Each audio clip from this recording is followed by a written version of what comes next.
Welcome, everybody. I'm Margot Smith. I'm director of Kluge-Ruhe, and welcome to Red Dress Day. While Kluge-Ruhe's main focus is Indigenous Australian art and cultures, our vision is somewhat larger than that. It's a world in which Indigenous people are listened to and their arts and cultures are honored. We're intent on meaningful collaboration with First Nations people around the world and closer to home with Virginia Indians and our Native faculty, students, and staff at UVA. Now, I'd like to read a statement from the co-chair of Kluge-Ruhe's Advisory Council, Gilda Andrews. My name is Gilda Andrews, and I am an Indigenous Yuwalari woman from the plains of inland eastern Australia. The place I talk of is freshwater country and home of the black opal and black cockatoo. It seems like half a world away from the lush lawns of UVA, but our voices are united today. I sit proudly as the co-chair of the Kluge-Ruhe Advisory Council, and I respectfully acknowledge the director of Kluge-Ruhe, Margot Smith, for her work as she delivers this message to the gathering today on the lands of the Monacan Nation. I acknowledge Teresa Pollock and Kasey Jernigan, as well as Jamie Black, in their collective efforts to mark this day. As Indigenous people, we stand united, connected as representatives of our land, united by our experiences under colonialism and continued structural oppression. We engage with these forces today in ways that are often unseen, like an undertow that works silently but with force and is equally unrelenting. Today draws our attention to missing and murdered Indigenous relatives, something so commonly experienced across our Indigenous communities globally, that it warrants its own day of recognition, although it is not something we mark in Australia. Days of recognition are important, but in 2022 we should be recognizing our achievements and our bright cultural futures, although I understand that these concepts are not mutually exclusive. Our Indigenous women and girls hold the hopes for our communities, our continuities, and strong cultural futures. It is difficult to recognize their continued loss in systemic, structural, and often normalized ways. As an Indigenous woman, today I share in your grief, your experience and your sadness, and I also share your strength and resolve. I stand beside you, not physically, but in spirit, to comfort your grief and to hear your pain. I acknowledge all the Indigenous relatives at the event today. Our work ahead is hard, but working together we stand the best chance to change these present realities. Dare to dream what these realities could instead be, and share these dreams with others. Give these dreams language and spirit and value with every tiny step that brings them into being. To the spirit of the women and girls we honor and remember today, you will never be forgotten. You are held with the greatest value in the hearts and minds of many, and your legacy draws in a whole new group of people who will together pledge to fight for a more just and respectful world. Gilda Andrews.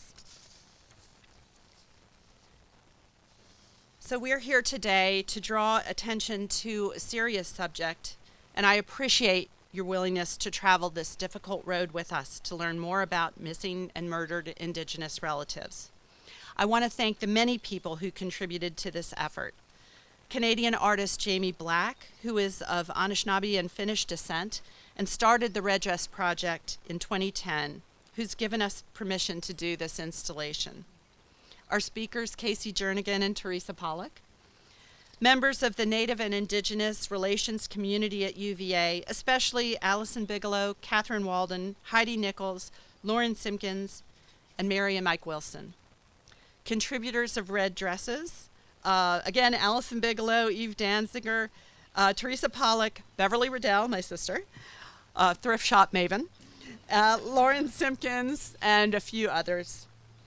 Local organizations who stand ready to assist women who are dealing with violence and trauma, especially the Sexual Assault Research Agency, Sexual Assault Resource Agency, thank you, Sarah, and the Women's Initiative.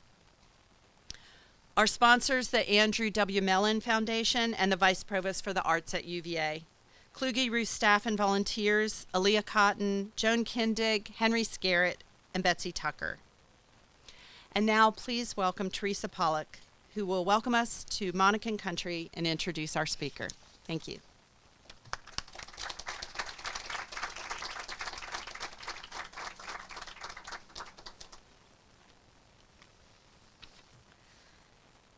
Nahan Pipise, Teresa Pollock, Makila Kewa, Mima, Monacan Yesa. Greetings, I am Teresa Pollock, an enrolled citizen of the Monacan Nation. The land we are on was but a small portion of the land inhabited by people who called themselves Yesa, the people. These Eastern Siouan-speaking people inhabited the land in the interior portion of what we today call Virginia, from the New River up to the fall lines at Richmond for hundreds of generations before the arrival of the Europeans. Through years of warfare, disease, forced migration, and broken treaties, the original people were reduced to a fraction of their original numbers, living on a small portion of their original land. They were forced into assimilation by the dominant culture. The descendants of these original inhabitants are still here today. I am one of those descendants.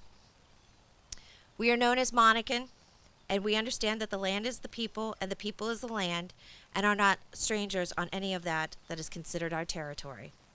As we are able to have air to breathe, water to drink, remember that the original people, my ancestors, have been stewards of the land for centuries and have made it possible for us to enjoy many of the natural resources we still have today.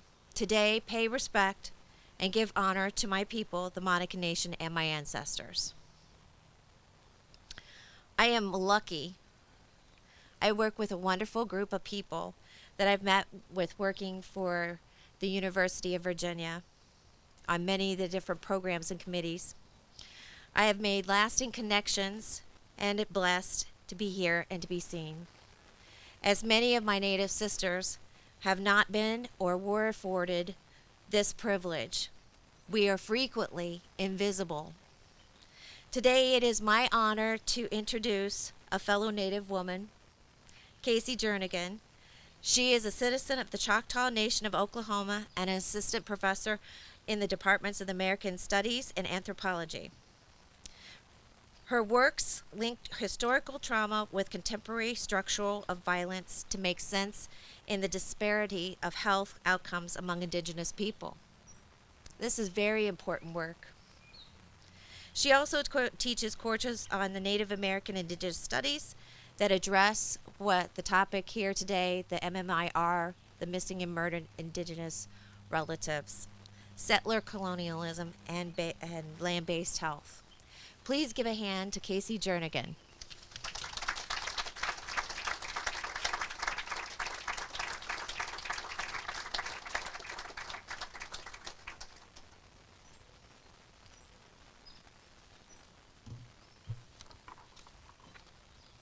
Halito, Sahochifiat, Kasey Jernigan, Chatalhoyo Sia Hoke, Katya Matukma, Tulsa, Oklahoma, Yatali, Charlottesville, Virginia, Amite, Chiafamalikat Sa Nayokpa. I said hello, good evening. I'm Kasey Jernigan. I'm a Choctaw woman from Tulsa, Oklahoma, and the Choctaw Nation, but I'm living in what is currently called Charlottesville, Virginia. I'm really honored to be here today in recognition of murdered and missing Indigenous relatives. Yakoke, thank you for coming here, for listening and honoring our stories. As Teresa reminded us, we're all gathered on the homelands of the Monacan Nation. And for myself as a Choctaw Hoyo, a Choctaw woman, a scholar, a teacher, my own practice of land acknowledgement is as much about the recognition of these ancient relations of friendship, kinship, and alliance between our Indigenous nations, as well as declaring our commitments to this land and people and to dismantling settler colonialism. We are working to rebuild and renew these relations, and I contribute by theorizing, conceiving of methods, and putting into practice these commitments to dismantling settler colonialism, as well as the resurgence of Indigenous culture and the return of Indigenous lands. I would like to offer a content warning about the talk this evening. I refer to violence, trauma, rape, so please take care of yourself, whatever that may mean for you, and it's okay to disengage at any moment. I start with a memory from my childhood. There was something about the way the old man looked at me, something about his eyes, his gaze, as he watched me eat my ice cream.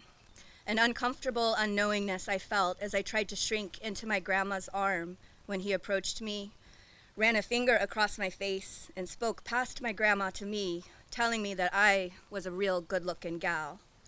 I can still feel the strength of my grandma's pull as she yanked my hand, dragging me abruptly from my table, my chair left swishing around on its hinges, the splat of my ice cream on the floor, the weight of the glass door heavy against our bodies as we moved quickly, hurried out of there.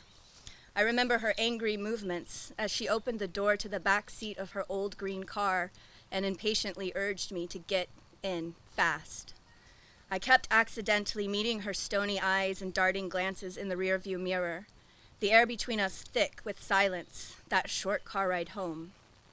It was this man's action and my grandma's reaction that as a young child set up parameters of my girlhood, my gendered body, me as a sexual being.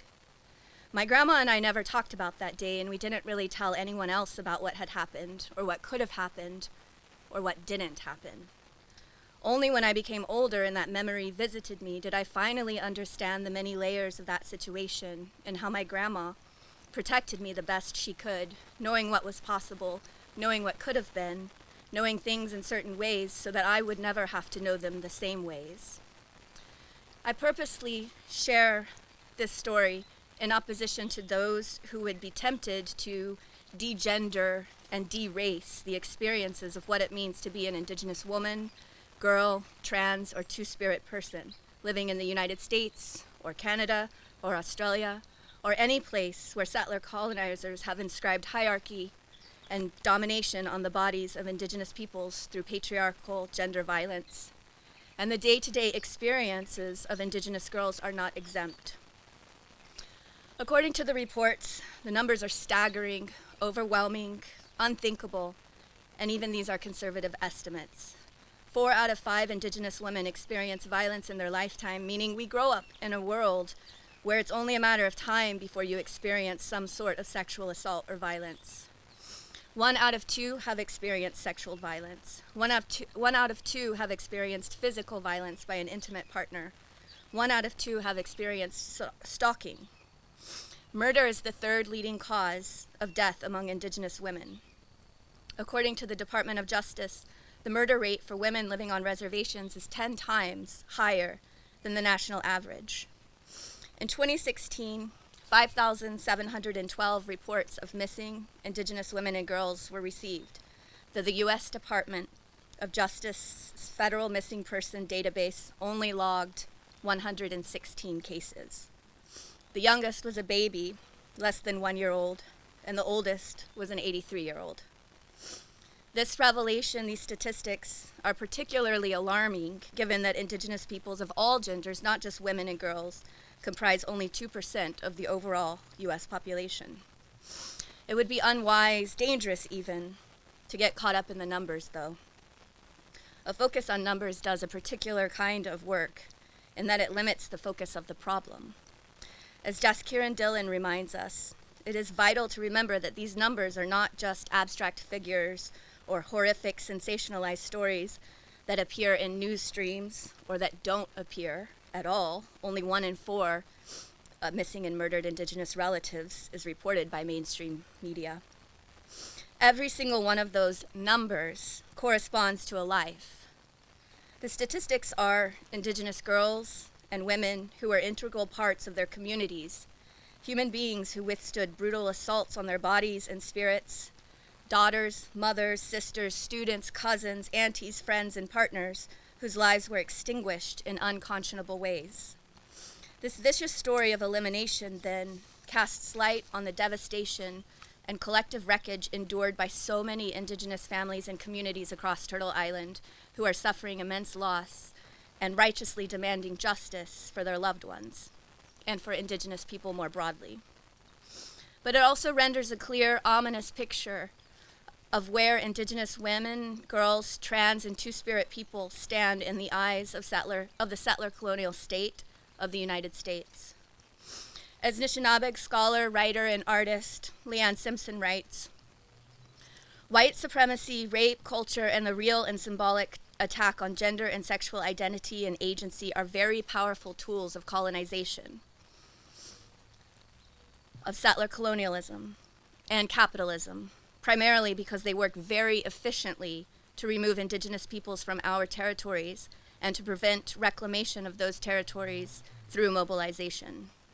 As such, Indigenous women's, girls, trans, and two-spirits peoples' experiences speak volumes to the power of colonial gender violence that has, from the point of first contact, systematically subjugated Indigenous women and girls, positioning them as a direct threat to colonial rule. Muskogee scholar Sarah Deer reminds us that rape was once extremely rare in tribal communities, noting the reasons most contemporary tribal governments have struggled to develop comprehensive mechanisms for responding to these crimes. She writes, according to the oral traditions within our tribal communities, it is understood that prior to mass Euro-American invasion and influence, violence was virtually non-existent in traditional Indian families and communities. The traditional spiritual worldviews that organized daily tribal life prohibited harm by individuals against other beings. To harm another being was akin to committing the same violence against the spirit world. Pre-contact, women and children were not viewed as property of men. This is a simple but profound difference. Patriarchy is a European import that took power from women, and I'm not contending that all Indigenous communities were rape-free or that violence did not occur. I do not want to overgeneralize or romanticize pre-colonial gender roles or violence, but there are still some common themes in tribal histories and epistemologies that are clear counterparts to patriarchy. Women had power in ways that were not always recognizable to non-native observers because they did not always perform tasks that are associated with European leadership. Violence against each other was not a cultural norm because, as Sarah Deer notes, of spiritual views and of balance in society. The balance of male and female principles permeates all Creek thinking. She's Muskogee Creek, by the way. She continues, the balances therefore involved the division of various powers, functions, and privileges. Women and men had separate duties, but the separation took the form of horizontal distinctions rather than a vertical hierarchy of authority. The gender lines, as part of a creation story or cosmology, are set up to complement each other, to provide equilibrium. In matrilineal societies like the Creek Nation, like the Choctaw Nation, and many others, property was conveyed through women, and they often chose the leaders of the tribal councils. Children's primary identity is also based on the mother, and the women are centered. While many gendered laws have been lost or damaged through assimilation, particularly Christian assimilation, historical records illustrate, for example, in Lakota culture, that the woman owned her body and all the rights that went with it. The sexual autonomy of Native women often fascinated and horrified European settlers, as evidenced through their journals and observations, especially from the 18th and 19th centuries. And missionaries and federal agents used Native women's autonomy as justification for conversion and assimilation. Native women who expressed and celebrated their sexuality had no place in mainstream America and were often shamed and marginalized. Settlers were alarmed by the powerful role played by Native women within their nations and made many efforts through numerous means to reduce the status of Native women. When crimes did happen, rape, violence, abuse, victim-centered systems provided a powerful system of social checks and balances that held offenders accountable. Indigenous legal systems were victim-centered. Indeed, in her book, The Beginning and End of Rape, Confronting Sexual Violence in Native America, Sarah Deer identifies the first written Muskogee rape law. Quote, and be it farther enacted, if any person or persons should undertake to force a woman and did it by force, it shall be left to woman what punishment she should satisfied with to whip or pay, what she say it be law. The last words of this law is perhaps the most remarkable. What she say it be law. This suggests that a rape victim had a legal standing to participate in sentencing decisions and fundamentally is inconsistent with Anglo-American rape law in the same time period. Indeed, the origins of sexual assault law in the American systems developed as an offshoot of property law and did not address the experience of most women. That is, rape law placed women in the same category as inanimate property. For most of American legal history, rape was framed as a property crime perpetuated against men. Until the mid-20th century, most state systems only criminalized rape when the victim was a white woman and left Indigenous women and other women of color with no recourse. Laws were upheld that imposed harsher penalty for the rape of a non-Indian woman than for that of an Indian woman, and congressional debates around punishments for perpetrators of sexual assault against Native women took up the morals of Indian women. U.S. Representative George Norris of Nebraska stated on the floor of the House of Representatives in the early 1900s that, quote, "The morals of Indian women are not always as high as those of a white woman, and consequently, the punishment should be lighter against her." While these legal distinctions are no longer on the books, their legacy lives on, as we see in the numbers that I shared earlier. So in addition to having to reckon with a new level of violence, tribal criminal justice systems have been severely compromised by the United States government, and this has weakened tribal authority over serious crimes in Indian country. Sarah Deer writes, quote, "Today's tribal legal systems operate under bizarre constraints imposed under even more bizarre conditions, creating a patchwork of various federal and tribal laws that work in tandem to utterly obfuscate justice. Nowhere does this patchwork affect the day-to-day lives of Native people more directly than in the area of criminal law. Native people are both over-victimized and over-incarcerated at significant rates, and nearly everyone who has worked in Indian country can tell you that the criminal justice framework is to blame."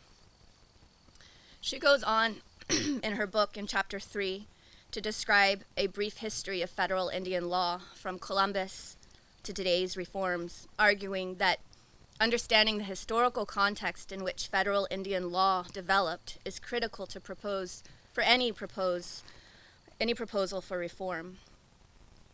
Briefly, Columbus's arrival represents not only the beginning of the destruction of indigenous cultures, but also the moment when European men introduced rape as a major tool of that destruction. Deer continues, offering evidence of indigenous quote-unquote uprisings throughout the 19th century as a response to sexual exploitation. For example, the 1862 U.S. Dakota War in Minnesota, known as the Sioux Uprising, is often described as a protest and resistance to hunger and anger about delays in the distribution of treaty-promised annuities and supplies. Yet the records also reveal that tribal leaders were concerned about how the Office of Indian Affairs had failed to investigate charges of mistreatment of Indian women by white men. These violent quote-unquote uprisings often came after nonviolent attempts had failed and all legal procedures available to tribes were exhausted. Then we have the problem of jurisdiction. In law, jurisdiction is a term referring to government power, usually centering particularly on the power of the courts. In the U.S., tribal jurisdiction, at least that recognized by the federal government, has suffered greatly in the past 150 years at the hands of federal laws passed with no input or vote from tribal leaders. In a variety of contexts, the federal and state governments have drastically diminished recognized tribal power. As a result of this complicated federal legal scheme, tribal governments have been denied jurisdiction over the vast majority of violence that happens to Native women and girls. There are 4 significant laws in the lives of Indigenous people which continue today, and they include the Major Crimes Act, a federal law passed in 1885, Public Law 280, a federal law passed in 1953, the Indian Civil Rights Act, or ICRA, which is a federal law passed in 1968, and the 1978 U.S. Supreme Court decision in Oliphant v. Suquamish. This combination of federal laws and policies has created one of the most complicated jurisdictional frameworks in American law. I am not a legal scholar, but very briefly, because these are vital in understanding the full picture of missing and murdered Indigenous relatives, I'll describe the laws. The Major Crimes Act of 1885 gave the federal government prosecutorial authority over tribal territories for major crimes such as kidnapping, rape, murder. Child sexual abuse was added in 1986. But tribal nations have successfully sustained authority over major crimes because they have argued that the doctrine of inherent sovereignty requires that Congress clearly divest tribes of concurrent jurisdiction. The MCA never explicitly divested tribal nations of authority, so tribes technically retain authority over all crimes, including those listed in the MCA, the Major Crimes Act. And therefore, we end up with this issue of concurrent jurisdiction, where both the federal government and tribes share jurisdiction over the crimes in theory and can operate independent of each other. Tribes usually don't pursue cases against major crimes until the federal government says that they won't take the case. So for the past 100 years or so, few tribes have pursued prosecution of crimes such as kidnapping, murder, and rape as a consequence of the Major Crimes Act. Sarah Deer shares a simple summary of the Major Crimes Act from the perspective of Native rape victims. On reservations where the MCA applies, federal law enforcement agencies like the FBI and the BIA, the Bureau of Indian Affairs, work in conjunction with prosecutors from the U.S. Attorney's Office to respond to rape. So this means that a rape survivor who reports the crime will necessarily interact with federal representatives carrying the official badges of colonization. As the Major Crimes Act is a federal intrusion into tribal legal systems, Public Law 280 is state intrusion. Public Law 280 is part of the larger mid-20th century federal efforts to ultimately terminate recognition of tribal nations and force Native people to assimilate into mainstream society. Public Law 280 turned law enforcement over to the state governments in certain states without consent or without resources from either the tribes or the state. So in other words, the federal government's authority to respond to murder, rape, and kidnapping was replaced by the state government's authority. And you don't have to imagine how this was received, as histories of hostile relations between tribes and states limited possibilities for cooperation, but also states were not provided any additional resources. Tribes had no funding for the development of tribal courts, and due to widespread criminal justice dysfunction, weakened tribal justice systems, and lack of response to criminal behavior, victims have no recourse in either the state or the tribal system. The third federal law that has limited tribal government's ability to address these crimes is the Indian Civil Rights Act of 1968, ICRA, which imposes a limit on the punishment that tribes can impose, a cap, which still amounts to a misdemeanor under American law. For example, in 1968, when the law first passed, incarceration was limited to 6 months and fines limited to $500. But later, as part of drug control legislation, ICRA was amended to allow tribes to sentence offenders to 1 year of jail time and a $5,000 fine, or both. ICRA mandates that tribal governments enforce certain individual rights in tribal courts, but the federal government can review this in certain circumstances, still perpetuating colonial control over tribal courts. Sarah Deer again encourages us to view this from the perspective of a rape victim. Consider that almost all sex crimes in American law are categorized as felonies. Even though the Major Crimes Act had not divested tribes of felony jurisdiction, the ICRA sentencing restriction reflected a common belief that tribal governments could not and would not exercise authority over serious felony-level crimes such as murder, kidnapping, and rape. While tribal governments did not typically rely on incarceration as response to violence, American law responds to violent crimes with long periods of incarceration, of imprisonment. ICRA has furthered the myth that tribal governments have no power to respond to felony-level crimes. Assimilated tribal justice systems will often resist prosecuting extremely violent crimes, having internalized this Anglo-American belief that incarceration or monetary sanctions are the only possible response to violence. As with the Major Crimes Act and Public Law 280, however, there was no explicit divestiture of jurisdiction. Therefore, tribes can prosecute these crimes, but have not been able to imprison the defendant for more than 1 year per offense. This restriction was lifted again in 2010, the Tribal Law and Order Act, which authorized tribal courts to impose sentences up to 9 years in certain situations. The fourth barrier is the 1978 Supreme Court decision in Oliphant v. Suquamish that divested tribal courts of criminal jurisdiction over non-Indians. Since this decision, tribal nations have lacked the power or authority to prosecute crimes committed by non-Indians, and any tribe that prosecutes a non-Indian risks federal review and a reversal of the conviction. This decision has created a crisis in Indian country, and that non-Indian sexual predators, drug manufacturers, pedophiles, and other violent people come to Indian country and take advantage of these jurisdictional gaps. If a non-Indian assaults an Indigenous woman, the tribe has no criminal jurisdiction to punish the offender. Tribal police may be able to arrest a suspect if they are cross-deputized with a local or state government, but the tribal government cannot criminally prosecute that offender. In addition to these federal laws, tribal nations are notoriously under-resourced, and high crimes in tribal areas are due in part to impoverished tribal criminal justice systems. Law enforcement is inadequate and understaffed. Correctional facilities are overcrowded, and lack of funding impedes full investigations of crimes.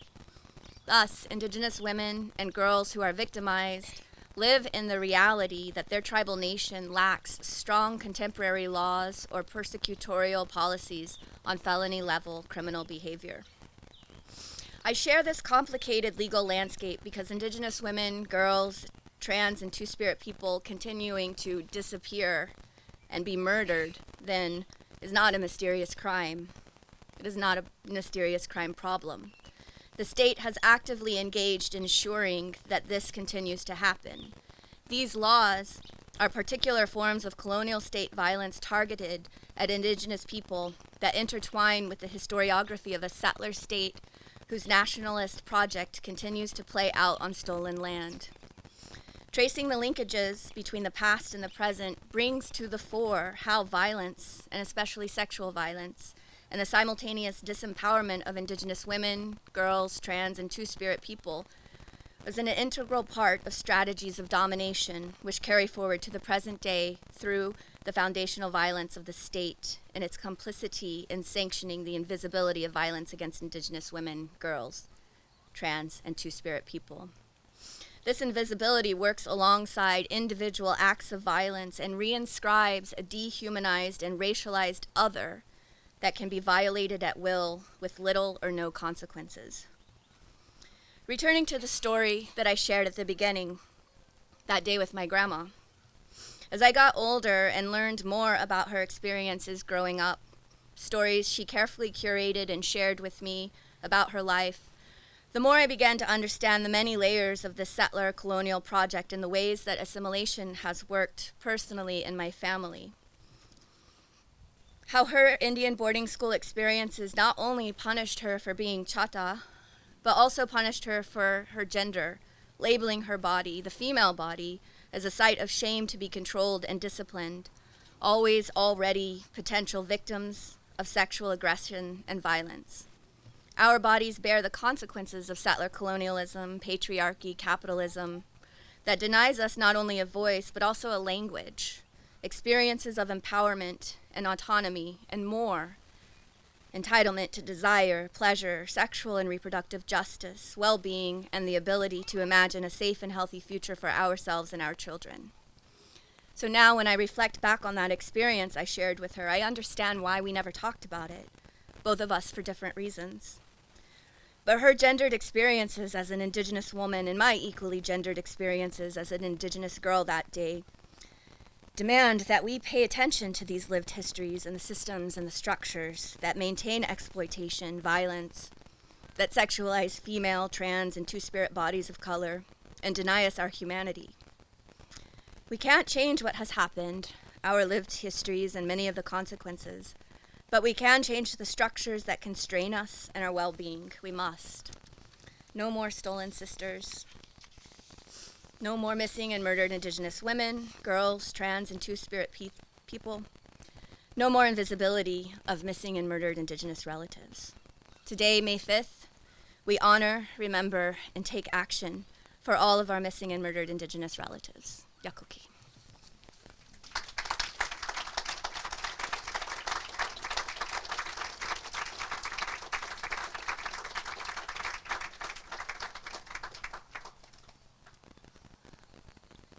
Thank you, Kasey, for that powerful talk. I've learned so much, and it's really incredible. I wanted a call to action for people, and we didn't really come up with something, but in the handout that you have today, there are some resources, so I really encourage you to go online and educate yourself some more about this topic, and check out some of the informational resources that are listed there. Now, I want to thank some of the people who gave a lot to this project to make it work. And I have a couple little gifts. So, Kasey, Kasey and Teresa, and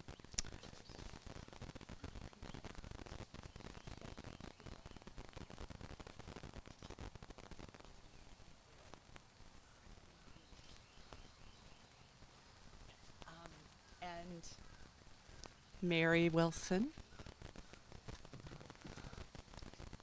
And I just want to also mention that these people are all very strong leaders of our NERC, Native Indigenous Relations community at UVA.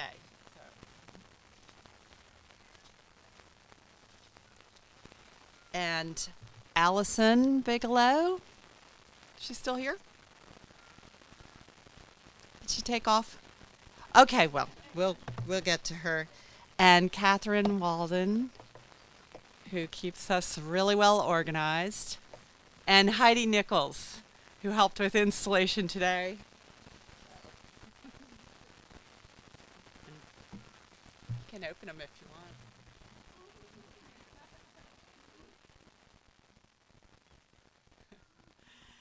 So my passion is knitting, and I can't stop myself, actually. And Ed Miller, who's also works at Kluge-Ruhe as our visitor services specialist, his passion is sculpture.